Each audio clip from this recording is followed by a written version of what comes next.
I'd been reading and I saw something about somebody had an impacted wisdom tooth, had it taken out, and their sciatica went away. And I had an older doctor I treated that everything went away except the sciatica. And then I mentioned that to him. He says, and he's like mid-80s.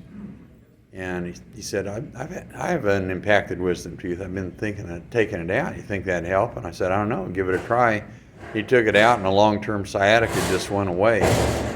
And I'd have several meetings with patients and I'd mention it. And about 24 times I'd see an elbow fly and I'd say, oh, you have sciatica and you have an impacted wisdom tooth, right? And yeah, and I said, have it taken out and tell me. And every one of them, their sciatica went away and they'd tried a lot of other stuff. Then I had a patient that had a problem with the molar and corrected the molar and carpal tunnel went away. And I found it in the dental literature also.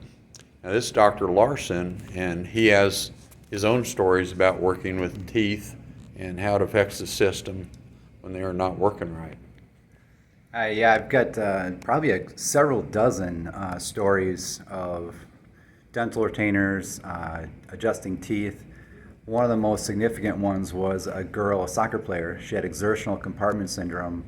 So every time she went out and played, she would have horrible lower leg pain.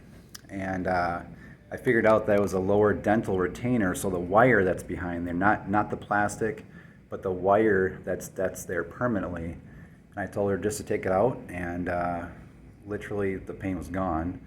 And she was the player of the game the next 6 games, never came off the field, and she could barely even run before.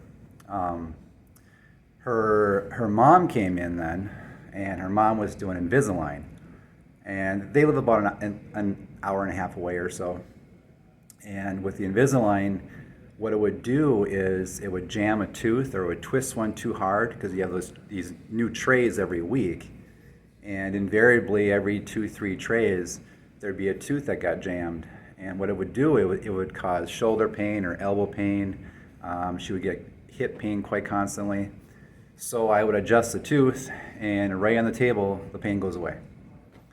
And it's just quite amazing. The last one I'll mention was a girl who had to stop playing volleyball. She was 17 years old. She had what the medical doctors were afraid that she was actually going to fracture her lower legs. So on MRI, it was showing that she was losing bone mass. And it was painful to walk.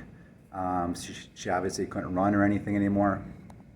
And again, it turned out to be a lower dental retainer. And I had her take that out. I didn't see her for a month. She came back and she said, I have zero pain in my legs. I am starting to run again. So I think that she just had to have more time to build up that mineral, those minerals in the bone. But again, it was night and day difference. And I have dozens and dozens of these stories of teeth and dental retainers. Okay, and we talked about this in TTAPS Part 3.